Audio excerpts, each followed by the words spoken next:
Hey everybody, today I finally get to share with you what I've been working on with Sizzix. I can't tell you how much fun I've had this past year creating these layered stencil and stamp sets, and I hope you enjoy them as much as I did creating them for you. Each set has a story, but the motifs are universal and can be interpreted in any way you want, and I encourage you to make up your own stories with them.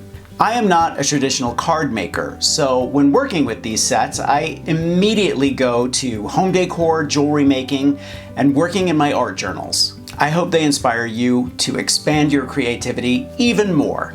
This set is called Stitches, and these are images and shapes that reminded me of rummaging through my grandmother's sewing boxes when I was a kid. I loved seeing all of the colorful wooden spools, the cross-stitching projects, and embroidery, and I especially loved the scraps of lace and fabric she would keep.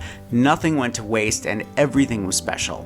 These lace and heart stencils remind me of those lace and fabric scraps, and the random stitching stencil is what my practice embroidery looked like as a kid.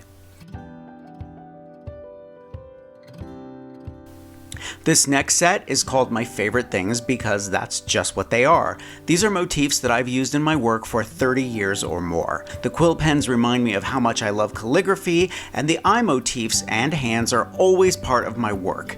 I love harlequin patterns. I picked out some vintage calligraphy, which was just released by the New York Public Library for that vintage feel, and it makes a wonderful background. The light bulb is to remind me that the lights are always on and ideas will always come. This set is called Build It, and it features a diverse range of motifs including Baroque architecture details, brick buildings, and vintage labels. They represent a place in history and I hope give a sense of drama and opulence. I've always loved layering pattern and texture, and I love how these work together. The building front stamp is my particular favorite, and these vintage labels would look amazing on everything from an art journal page to a gift tag. This set is called Weather Wonder, which allows you to create the chaos and calm we often see on the other side of a window, either inside or outside of one. When I was a kid, I would notice every detail and wonder what went on behind the windows of the houses we would pass. I would notice the fields, the cloud formations, the sun, and the weather, and of course the night sky. This set allows you to create those experiences and use your imagination to invent your own. I'm going to leave a link to my stencil and stamp sets and everything I used in this video in the description below. And make sure to leave me a comment, even if it's just to say hello. You know how much I love hearing from you.